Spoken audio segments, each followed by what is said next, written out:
Hello, I'm Monique. I wanted to talk to you guys today about my birth story because I was able to have a VBAC when all the VBAC calculators said I had a very, very low chance. I think my chance was like 15% because I had preeclampsia with my first.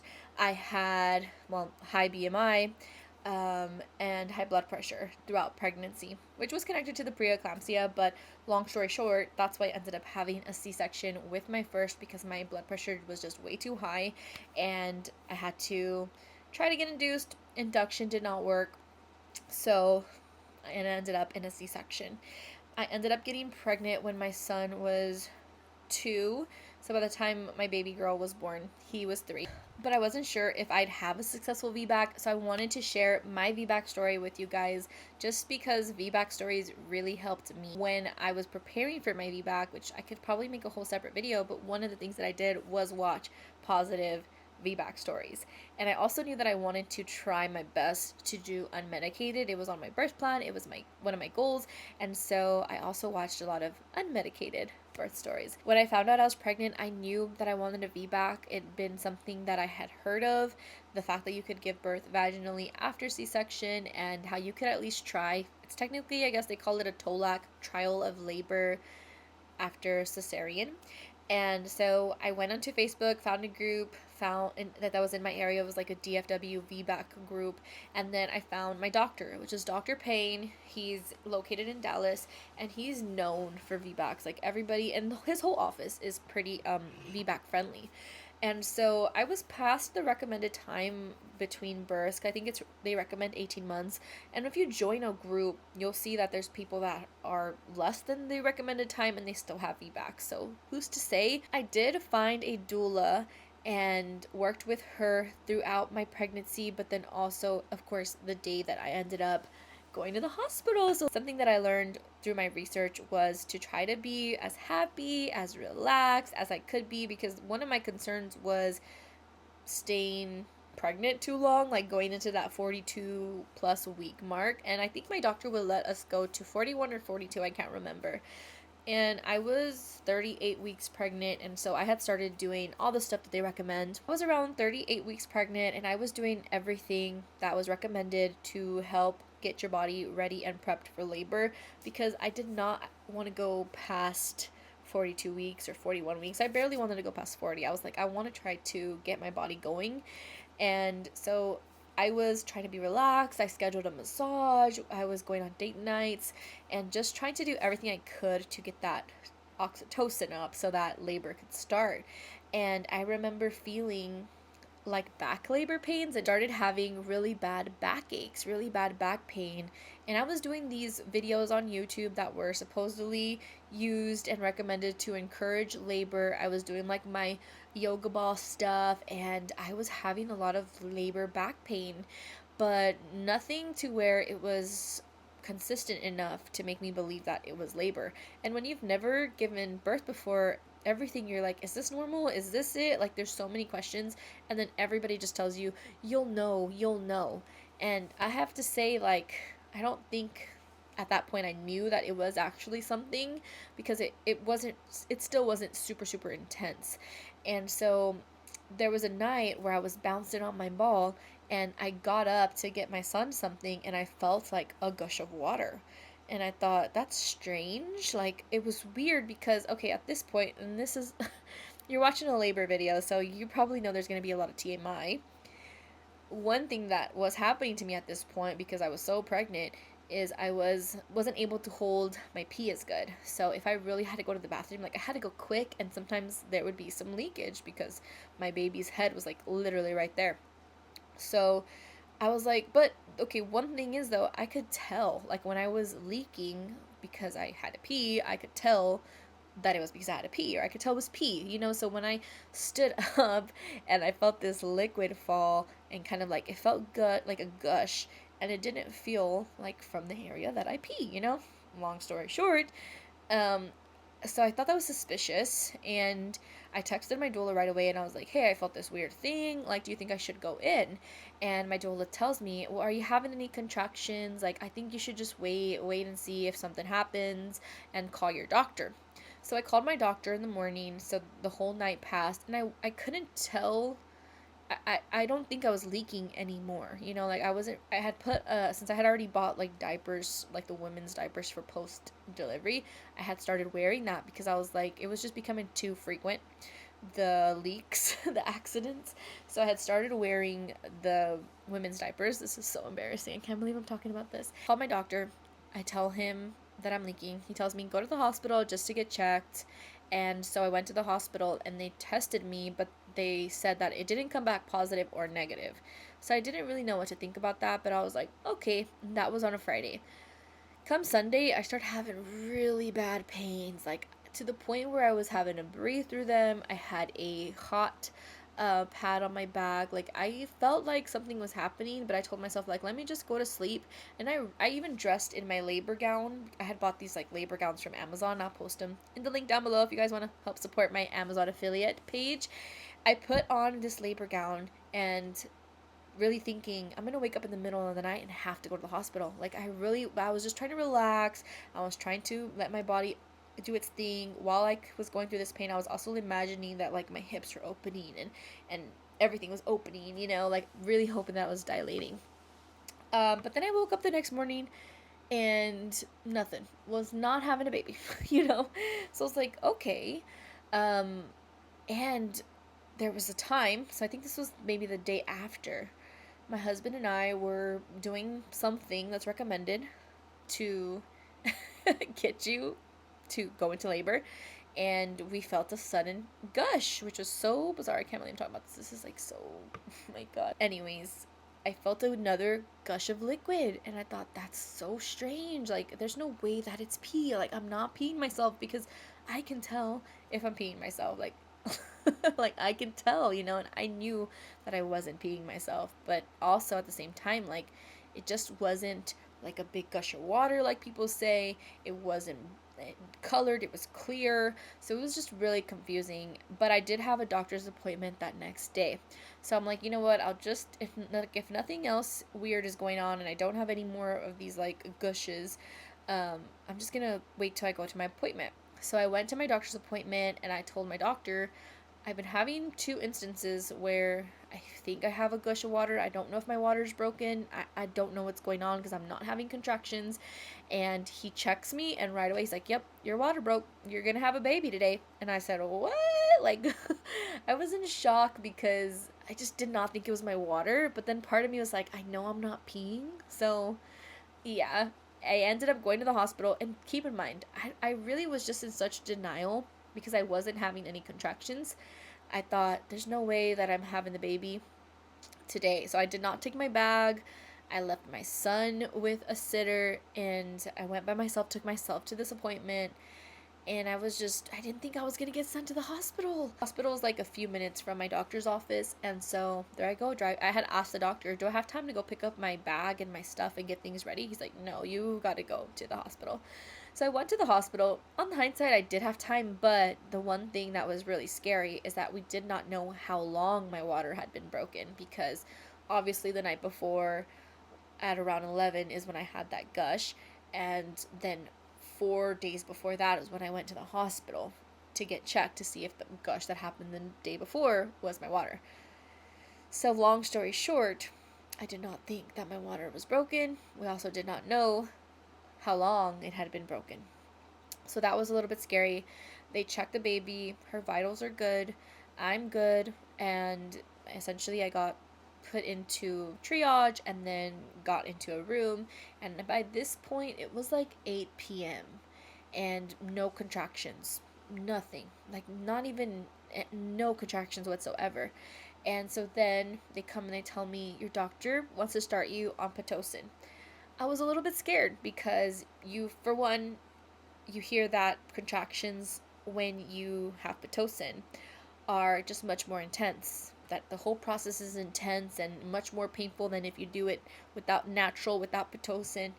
And so I was a little bit nervous about that. And then Pitocin also has been shown to increase the risk of a rupture, which is like the biggest fear during a TOLAC. It can be life-threatening.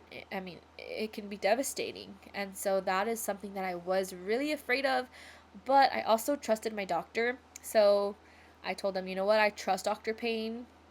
I had been reading about this in the group, so I knew that there was a lot of women who had VBACs who went on Pitocin and also who did not have such successful stories. But from what I was seeing and reading, more often than not, they did have a successful VBAC. So I'm like, you know what, we're going to trust Dr. Payne. If he wants me to get on Pitocin to see if anything gets started, like, let's go ahead and get on Pitocin.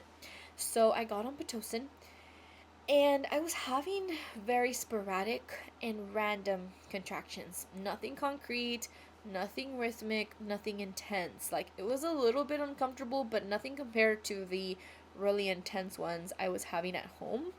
And so I was a little bit nervous because I was like, if I don't start progressing soon with my water already being broken, they're going to want to push a C section. I knew it, and I started getting just really worried and really down about it.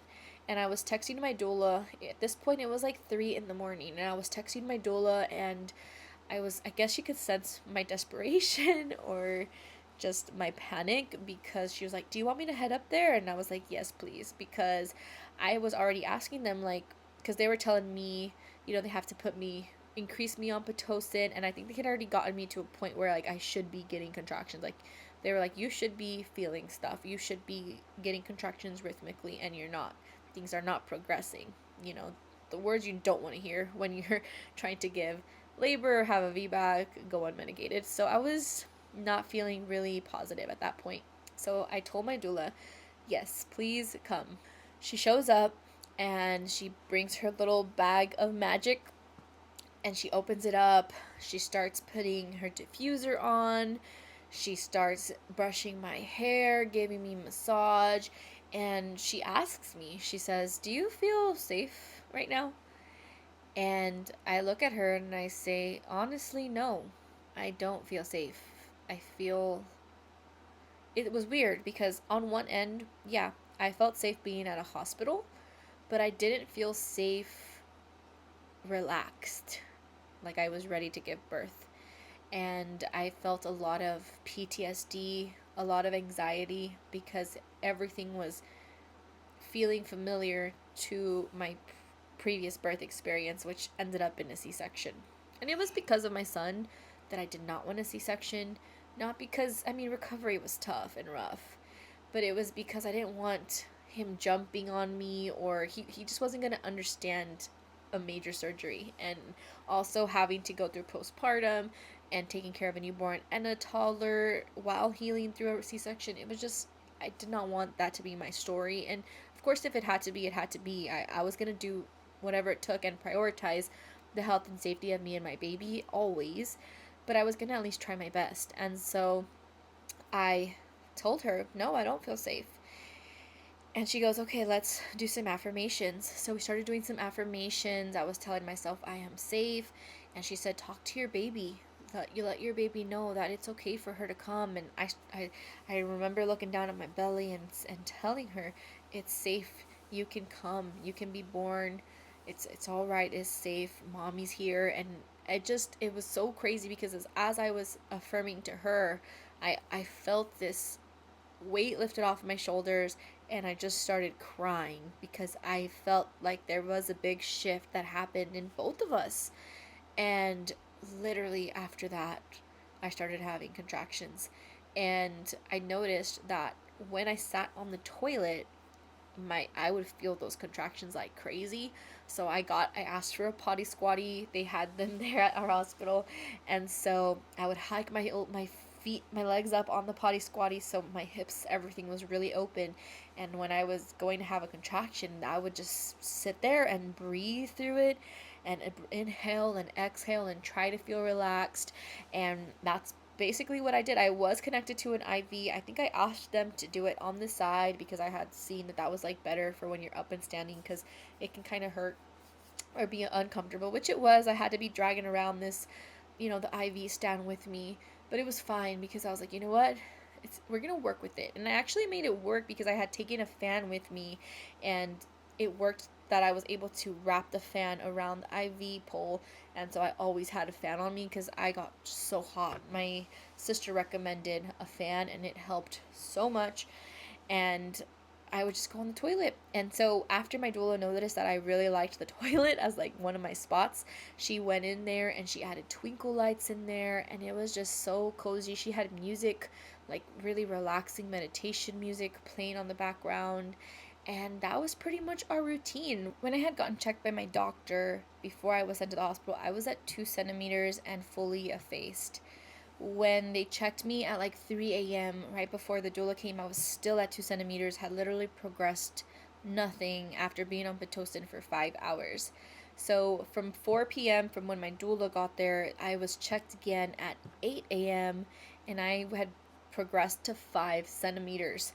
So once I heard that, it just like put I could tell that some stuff was happening because, like I said, I was going on the toilet every single time I was having a contraction, and I was breathing, and I was like going through it on the toilet. And I just felt like because it hurt so bad, I knew that something was happening. I was hoping that something was happening, and I was progressing. So when I heard that, I was just so happy. After they left the room, I kept doing what I was doing. I could tell that the contractions were getting more intense and closer together, and it was just insane. And I think it's because I kept going to the toilet, or I was doing my yoga ball. But I would go to my yoga ball if I felt like I needed a break, because being on the toilet with the potty squatty was so intense.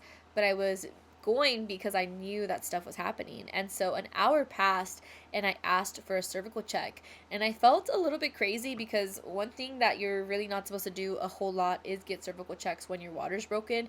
But I needed to know how much progress had been made because I was in so much pain and it was getting intense.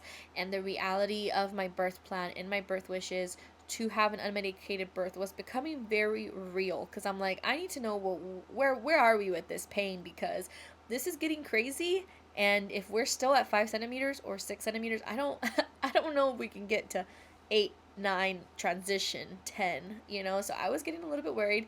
And so they're like, are you sure you want to get a check? And I'm like, yes please, I need to know where we're at. And they checked me, and they said I was 7 or 8 centimeters, because it does vary a little bit. But I was like, hell yeah, like we're getting progress, because I was just 5 an hour ago, and now I'm 7 or 8. Knowing that I was progressing was definitely a boost of motivation, but also it made me really nervous because I knew that transition was coming, and because I had done so much research, I knew that transition is like the hardest part. It was making me a little bit scared, and I was definitely starting to freak out a bit. So up until this point, I feel like I had remained pretty cool, calm, and collected. I hadn't been yelling or screaming. I was just doing my breathing exercises, and at this point, after the last cervical check, things started getting so intense that I was feeling myself tensing up. I was feeling myself starting to go into higher octaves, and I had to really focus on the low groan. My doula started having to remind me low and slow, because I started getting just really tensed up because it was getting intense, crazy, and I was starting to not be able to focus on my breathing and on staying relaxed because it was getting so uncomfortable. And I kept on getting this constant feeling almost of like I needed to push, and I held myself back from pushing for two reasons. One was I did not know if I was 10 centimeters, and I didn't want to hurt myself by pushing too early. But also, I had seen a lot of stuff about how your body naturally can push for you. And so I was just holding back until I got the green light that I was 10 centimeters, because I was feeling this like intense feeling. And I've heard a lot of women describe it as like you have to take a poop, which I can kind of understand why they're saying that, but it's not a poop in the back, it's a poop in the front, if you know what I'm saying. So it's similar feeling, but not. And I was definitely feeling that. And so when I asked for another check, the nurse checks me, and she's like, I think you're still at an 8. Let me get the doctor. The doctor comes in, checks me. She's like, oh no, you're 10 centimeters. Like, you're good. You're ready to go. We're going to go ahead and go get our stuff together, and we'll be back so we can start pushing. Meanwhile, I'm in the bed. I was kind of like on my side, and I had my leg hiked up, because it was the only position that I was comfortable in to still be going through contractions because they were really intense. It was really painful. I just, at that point is when I started to get delirious. I remember looking up at my doula and my husband and telling them, like, I cannot do this. Like, like, it's almost like this is the point where I started to get really delirious. I looked at my birth team and I said, I cannot do this. I need a C-section or I need an epidural. Like, in my mind, I can still just go back. I felt literally like in a haze. Everything was very blurry, and I could focus on some things, but everything was really blurry. And I remember thinking to myself, how is the baby supposed to come out of there? Like, my mind just couldn't fathom that a baby was about to come out of there. Like, it just didn't, and I know how, but I just couldn't imagine how that was gonna happen. And I started freaking out big time, and everybody was just looking at me, telling me, you're almost there, you're almost done, you've stuck to your birth plan, we can give you, because even the nurses, they were really quick to want to give you some pain management. And my doula looks at me and she says, I'll support whatever you want to do. I want to remind you of your birth plan and your wishes to do this natural, to do this unmedicated, and you're almost there, you're so close. And I was just saying, how close am I, how close am I, like, tell me, give me a time, am I 10 minutes, am I 20? Like, she's like, I don't know, but I know you're close. And as soon as the doctor had left, that's whenever I had that little conversation, I started having another contraction. And my doula tells me, you listen to your body. If you feel like you need a push, you push. And because I already knew that I was 10 centimeters, I was like, I'm going to go ahead and push with this one. So I because it kind of ramps up, and then, you hit the peak. And so when it ramped up, I remember taking an inhale in. And then as I felt the urge to push, I exhaled and pushed. And all of a sudden, I just feel the baby go, zoop! And then my doula, I literally felt her just go straight down. And then my doula is, because I'm like there with my leg hiked up, so she's looking, she's like, do you want to touch the baby's head? And I'm like, hell yeah, I do. So I literally go put my hand down there and I touch the baby's head, and I'm like, oh my gosh, like, I just could not believe it. The doula has my husband push the baby button. There's like a big red button that says baby. She pushes that button. I kid you not, like 20 nurses fill the room, and they can see that I'm like crowning. They give me instructions on how to push at this point, and they, my doula tells me to start to do the type of push. So I end up, she says whenever I feel the urge to push, don't push, to just do that he stuff. And so I did that. And then when they told me go ahead and push, I pushed, and that baby came out, and they handed her to me, and it was just the most special thing in my life. It's so funny because I was literally envisioning this moment so often, especially towards the last months when I knew that I was still a candidate for VBAC, and specifically, like, even whenever I went into the labor room, I just imagined myself on that bed. I imagined them handing her up to me and having her on my chest, and it just played out exactly how I envisioned it. It was so sweet, so amazing. And it's so funny because as soon as you give birth, like, all the pain is gone.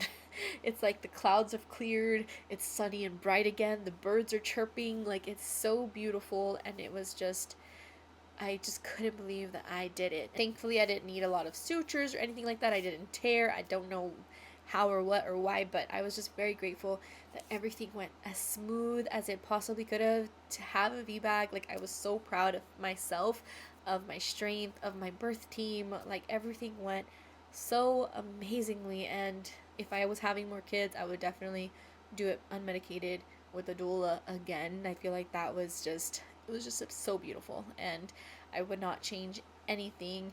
I think that there is a lot of fear around VBACs, and rightfully so. It's something that every individual should choose for themselves and for their family. And I do remember thinking to myself, like, if something feels wrong, I have to speak up about it. And also the nurse that I had, she was constantly checking in with me to the point where it got annoying. I get it. I understand. That's her job. But I felt I felt bad because she was always asking me questions in the middle of contractions, and it was just making me like so irritated. I remember one time she asked me something and I was like, I don't care. I literally don't care. Do whatever you want. Because she kept asking about my position. And I'm like, at this point, no position is comfortable. Like, I know you're trying and thank you for being so sweet. And I felt like so mean. Even though everybody around me was like, no, you weren't mean. I just felt bad because I wasn't as nice as I normally am because I was literally in pain. But it was a beautiful experience. And if you're on your journey to have a VBAC, just focus on what you can do, like walking or um, watching positive stories. Walking was a big one for me. I feel like that really helped. I also did chiropractic. There was a lot of things that I did that I basically just tried all I could and all I could afford, all that was in my budget. And I'm happy that it all worked out. It was just amazing. And so, if you guys have any questions or you'd like me to make a video about everything that I did to prepare for my VBAC or my unmedicated birth, leave me a comment down below and I'll work on that for you guys. But thank you guys so much for watching and for listening to my birth story. I'll catch you guys in the next video.